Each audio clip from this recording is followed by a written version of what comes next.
It's time for Fibber, McGee, and Molly.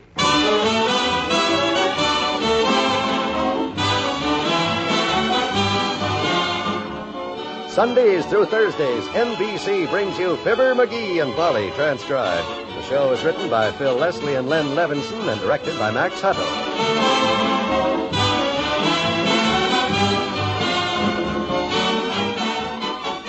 First, let's peek into the house at 79 Wistful Vista and listen in on this conversation between Fibber and Molly. McGee, I just saw Dr. Gamble coming home. Yeah? Yeah.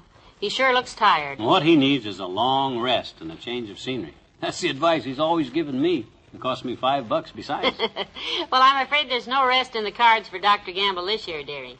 Too many people around here really need him. Well, I sure hope those people recognized the need for Prudential sickness and accident protection before they needed Doc Gamble. A Prudential insurance company plan like that can sure take a lot of the worry out of any sickness. That's right. It can provide you with a regular monthly income if you can't work at your job. Yes, and pay you for as long as 10 years in case of sickness, and possibly for the rest of your life in case of injury. And the Prudential's income protection plan covers you 24 hours a day, for every type of sickness and for injuries received on the job or not. And with the hospital and surgical expense policy in your sickness and accident plan, the Prudential could pay a big part of those swapping bills. Friends, you really ought to ask your Prudential agent to tell you about these wonderful plans tomorrow. It's the kind of day-to-day living protection every family needs.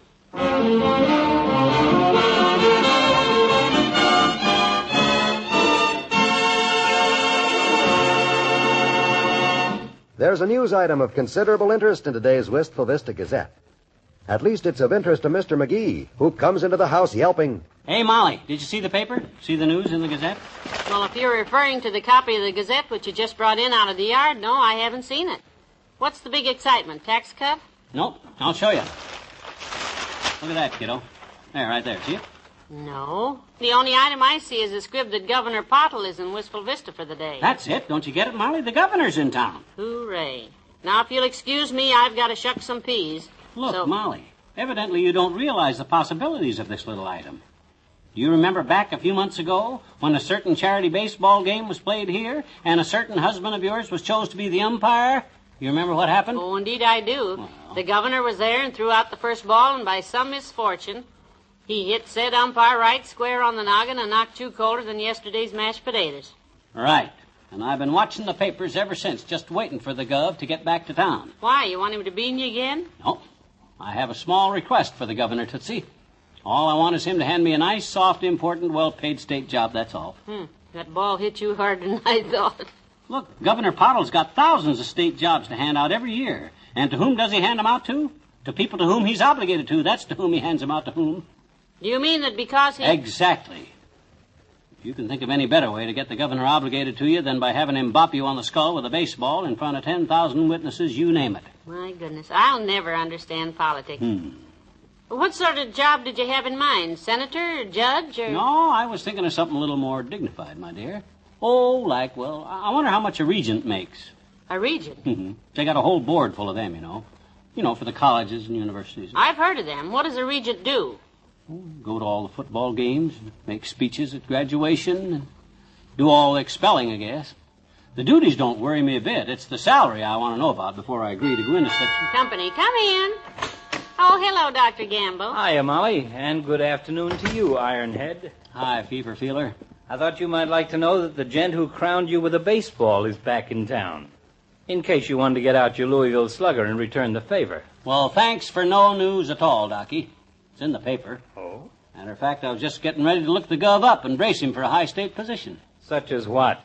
Posing for the spirit of plenty on top of the Capitol Dome? Ha ha, that's funny. You'd be okay for that, McGee, except that your plenty is in all the wrong places. Ha! Listen to the pot call the percolator black. You've said that before, McGee. And I'll say it again. Well. Every time you cast aspirations on my figure. Now, don't start. Neither of you boys are in shape to argue over which one is Mr. America. He makes me sick. Did you see the governor, Doctor, or did you just hear about him? No, I ran into him out at the country club. He was just arriving for a game of golf as I drove away. What kind of a game did you have, Truthless? I didn't go there to play today, Sonny. I went on an emergency call. Oh? I had to remove a small divot from Roy Davis's eye and a niblick from Ed Baker's mouth. Holy smoke. I can understand how the divot got into Roy's eye, but... Well, Roy couldn't. That's why he jammed the niblick down Ed's mouth. My goodness, I had no idea golf was such a rough game. Those must be the hazards I read about. Although... Hey, if the governor's out playing golf, I can't think of a better place to see him, Molly. Some of the biggest deals in business are cooked up on the golf course. Get your hat. Are you serious about this, Eggface?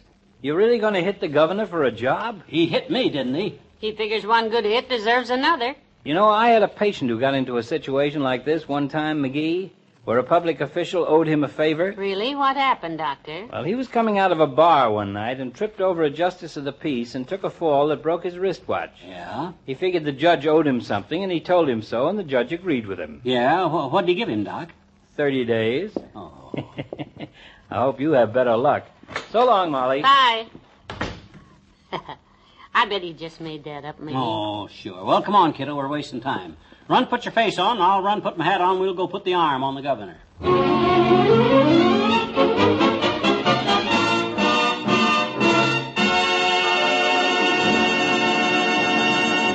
There's more fun with the McGees shortly. Acid indigestion, that's the time for Tums. Always keep 'em handy, always carry Tums. When you're on a holiday, Buy some Tums along the way. carry Tums. Try some Tums. Packing a picnic basket? Well, be sure to save a corner in that basket for a roll of Tums. You never know when or where acid indigestion may strike. At a picnic, a beach party, or a backyard barbecue. With Tums handy, you'll always be ready to fight acid indigestion, heartburn, or sour stomach wherever you may be. You see, with Tums, you need no glass, water, or spoon. There's no mixing or fussing. You get relief on the spot. So take Tums along on every outing this summer. Suffering from heartburn, Spend a dime for Tums. get on-the-spot relief with T-U-M-S, Tums.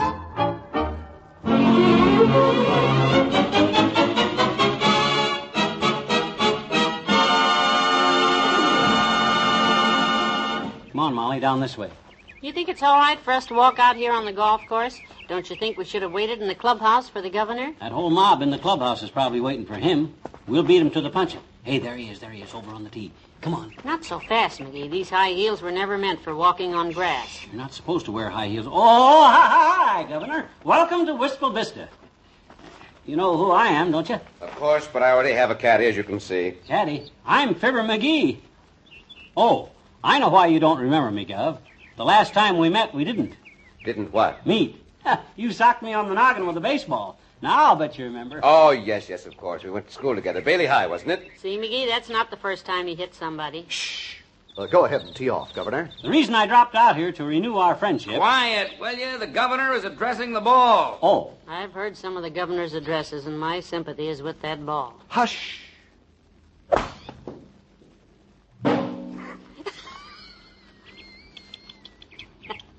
Well, that's too bad that water tank was in the way. You should have used a number 3 iron. I did use a number 3 iron. That's what I say. You didn't grip it right. Personally, I use the Statue of Liberty grip myself.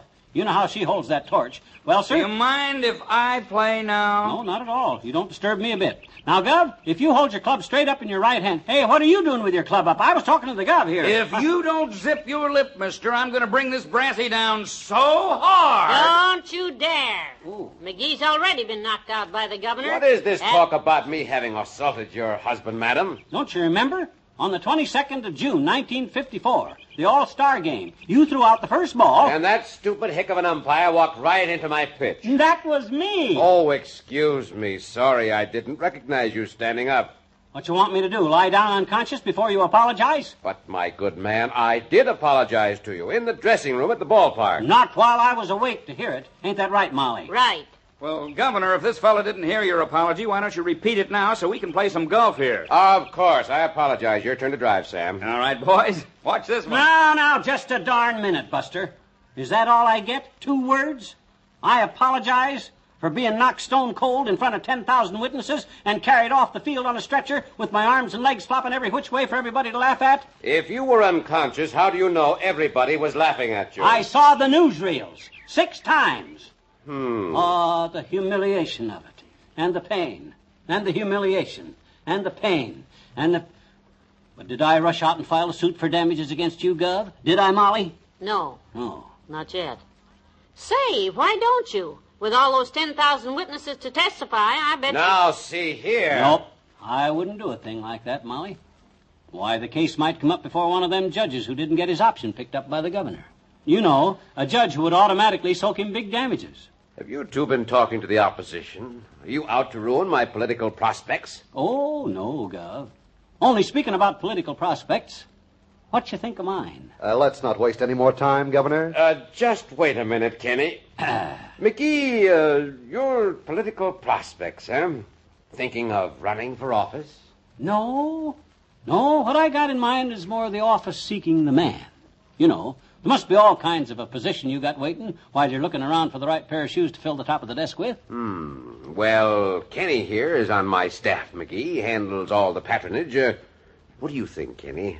I think we'd better get on with this game if we're going to get finished before dark. No. Haven't you a nice spot open for our friend here in our state government? Something, fitting? Now, it don't have to be a steady job, Kenny. Something honorary but monetary would do. It's funny, I can't think of anything but golf on the golf course. Why don't you come down and see me at the hotel tomorrow, McGee, and we can find you something suitable, huh? Oh, we're interrupting your game. Come on, McGee. You'll see the gentleman tomorrow. Oh, sure. Well, go on with your game, gents. We'll see you tomorrow. And thanks, Gov. Yeah. What are you going to do with that chowderhead, Kenny? Leave it to me. I'll probably make him dog catcher in a district where the dogs do the catching, huh?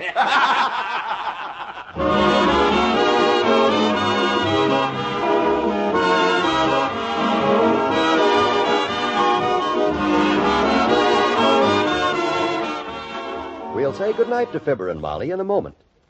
Say, isn't it something awful the way a day can go? All day long, rush, run, hurry, get things done. Busy day, busy day, busy day. Days that are made to order for Jell-O Instant Pudding. Jell-O Instant Pudding, the busy day dessert. You can make it and serve it at the very last minute, no matter how busy you are. You simply add it to cold milk and beat it up, and that's all. It's ready to eat almost at once. Creamy and nourishing and delicious. A wonderful homemade dessert. It's made by the famous Jell-O folks, so you know from the start no other instant pudding can be quite the same. Why not write it at the top of your shopping list? Get Jell-O Instant Pudding. Get chocolate, vanilla, and butterscotch, and get a big supply. For busy days, every day, the terrific busy day dessert, new Jell-O Instant Pudding.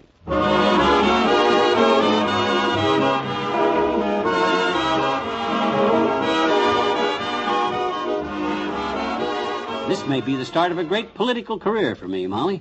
You know, just quietly moving behind the scenes, pulling the strings, running things. Fibber McGee, the man behind the governor. Take my advice. Yeah? If the governor picks up a baseball tomorrow, you get behind him and stay there. I don't trust that man. Yeah, me too either. Good night. Good night, all.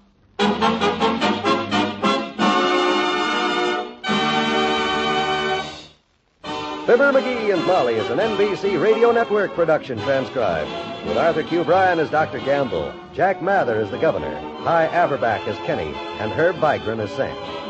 This is John Wald wondering what sort of honorary but monetary position the governor will offer our hero tomorrow. Is this the start of a great career? Well, tune in tomorrow night and see.